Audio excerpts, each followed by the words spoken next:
My name is Stephen and I'm a lifetime alcoholic. And I want to share with you how I got sober after 50 years of drinking. The first thing is I will tell you it's not easy, but it's definitely worth the effort. You see, I started drinking at 14 years old, which in those days wasn't uncommon, and it was a bit of fun. Little did anyone realise that it might lead to long-term complications and an alcohol use disorder. So, we didn't give it any consideration really.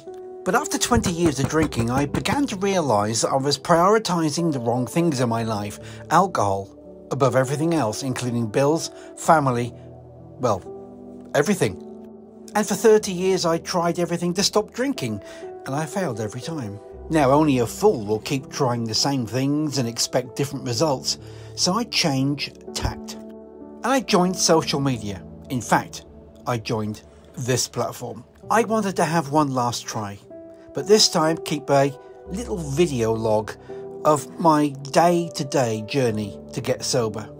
I'm now over 1,000 days sober thanks to the people on this platform who have supported me, encouraged me and picked me up when I was really down. And there is no reason why you can't do the same. And to help you on your journey, I've left a lot of resources which helped me in the link tree in my profile. One of the things I did do is start teaching myself new hobbies, metal detecting, and you can see here I'm revamping old recycled silver and stuff into something really special, and then gold plating it. And I'm so busy with this hobby, with people asking me to do their special stuff, that I forget to drink.